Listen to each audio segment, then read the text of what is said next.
ተረት ካልሆነ መረጃ ከቁርአን ላይ እንደዚህ ቦታ እኔ ይኸውልህ እስልምና የሚባል ሃይማኖት በመጀመሪያ ያለ መረጃ አንዲት ነገር የለም። በመጀመሪያ ማለት አሁን አንተ እንደምታውለው ጳውሎስ የጻፈው ወይ ደግሞ አናዘር ፐርሰን የጻፈው አይደለም።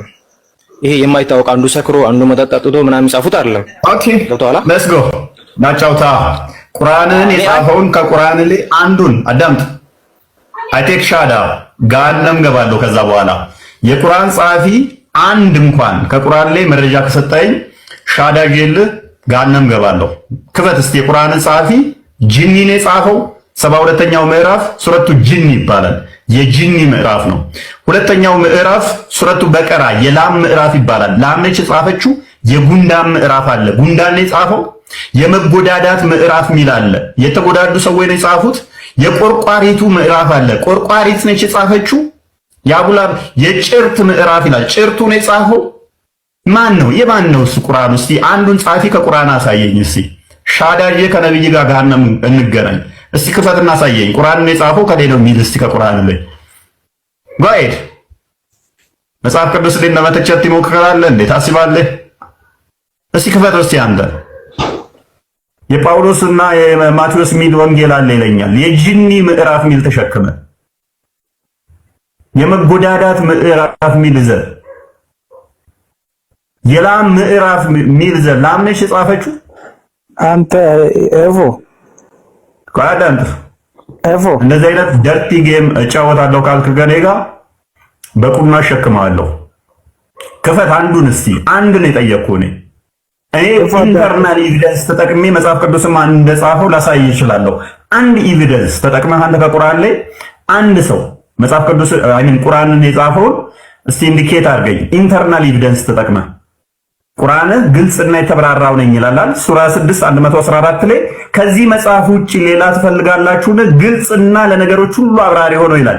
ሱራ 11 1 ላይ ሱራ 15 1 ላይ ሱራ 12 1 ላይ 12 111 ላይ ሱራ 43 ቁጥር 2 ላይ ለነገሮች ሁሉ ግልጽና አብራሪ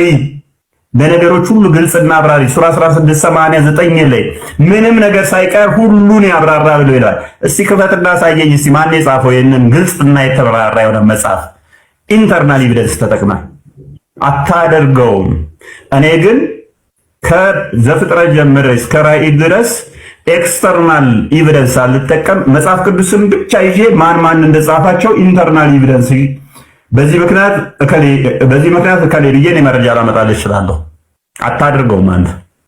አማርኛ የሆነ ቁርአን ማንበብ እንዳለብኝ ወስኜ እንቅስቃሴ ጀመርኩኝና የቁርአንን በአማርኛ ገዛ ማለት ነው። በአማርኛና በአረበኛ እንትሩን ለመቀጠል እና አማርኛውን ቁርአን ሳነብ ለመጀመሪያ ጊዜ ሳይ ሁለት ነገር አስደንግጦኛል።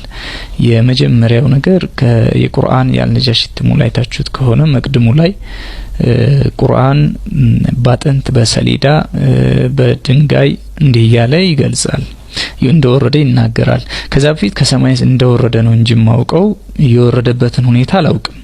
ይሄ አብዛኛው የሙስሊሞች ችግር ይመስለኛል። አያውቁም ብዬ ነው የምገምተው። አብዛኛው ሁሉም አላልኩም እና እኔም የማውቀው ያን ነበር ከሰማይ መውረዱን እና ከሰማይ ግን በምን አይነት ሁኔታ እንደወረደም አላውቅም። መቅደሙ ላይ ግን በአጥንት በሰሌዳ የሚባል ነገር በድንጋይ እንደወረደ ሲባል ሰማለሁ እንጂ በስሱ ትንሽ ተዚህ የሚል ነገር አለ። አጥንት የሚለው ነገር ግን በጣም ቀራለኝ። በቁርአን ስንቀራ ቁርአን ቤት ቁርአንን ለመንካት ውዱ ያስፈልጋል። በጣም በጥንቃቄ ከፍ አድርገን ነው የምንይዘው። በጣም ጥንቃቄ ይደረጋል። ለቁርአን የሚሰጠው ክብር በጣም ከፍ ያለ ነው። እኛ በዚህ ልክ እንድናከብረው ያዘዘን አምላክ ሁሉ ያለው ጌታ ግን እንዴት ቅዱስ የሆነ ቃሉ ባጥንት ላይ እንዲጻፍ ይፈቅዳል? አቶ ነው ቃ የሚል ጥያቄ መጣብኝ። እንዴት አጥንት ቆሻሻ ማለት ነው? ያው እንደሚታወቀው አንድ ሰው አንድ የሆነ እንስሳ ፍጡር ሞቶ ቆሻሻ ቦታ ወድቆ ያለ ወይ ደግሞ የሆነ አውሬ በልቶት የተጣለ ቆሻሻ ማለት ነው። አጥንት ማለት ያ ነው። እና በዛ ላይ እንዴት ሊጻፍ ይፈቅዳል የሚል ቅሬታ ተሰማኝ። ግን ከባዱ እሱ አልነበረም። ከባዱ ግን የቁርአን ምዕራፎችን በአማርኛ ያሰማቸው ነው ሳያቸው ነበረ። ከዛ በፊት በአረበኛ ነው ማውቃቸው። አልፋቲሃ፣ አልበቃህ፣ አልአንዓም እንዲህ ያለ አልካፍ እያለ ይቀጥላል። እና እነዚህን አውቃለሁኝ ግን ትርጉም እንዳላቸው አላውቅም። ማለት ትርጉም አልተነገረኝም። በቃ አረበኛው የሆነ የተለየ ነገር ብቻ የሚመስጥ ነው በዛን ጊዜ ስንለው። የአማርኛውን ትርጉም አላውቅም ነበር። የአማርኛውን ትርጉም ሳውቅ ግን አስደንግጦኛል። 114 ምዕራፎች ውስጥ እኔ በወቅቱ ያስገረመኝ እነዚህ ናቸው። የላም ምዕራፍ፣ የቤት እንስሳዎች ምዕራፍ፣ የዋሻ ምዕራፍ፣ የንብ ምዕራፍ፣ የጉንዳን ምዕራፍ፣ የሸረሪት ምዕራፍ፣ የጌጣጌጥ ምዕራፍ፣ የጭስ ምዕራፍ፣ የአሸዋዎች ምዕራፍ፣ የኮከብ ምዕራፍ፣ የጨረቃ ምዕራፍ፣ የማጨፍገግ ምዕራፍ፣ የመጠቅለል የመቀደድ ምዕራፍ፣ የሰላቢዎች የረጋደም ምዕራፍ፣ የቃተው ውስጥ የካዲዎች የፀሐይ ምዕራፍ፣ የቆርቋሪቱ የአሚተኛ የዝሆን የጋኔን ወይ ደግሞ የሰይጣን ምዕራፍ ያሉ ይቀጥላሉ። እነዚህም በአማርኛ ትርጉማቸውን ሳይ ማመን ነው ያቃተኝ። ቁርአን ነው ብዬ ለመቀበል ተቸገርኩኝ። እና ምናልባት የተሳሳተ መጽሐፍ ገዝቼ ይሆናል ከሃዲዎች ለማጣመም ያደረጉት ነገር ይሆናል በሚል በወቅቱ እርግጠኛ አልሆንኩም ቁርአን ስለመሆኑ። ማጣራት ነበረብኝ። ማጣራት ጀመርኩ ማለት ነው። ሳጣራ ግን የቁርአን ክፍል መሆኑ ተነገረኝ። በቃ የነገሩኝም ነገር ጨምረው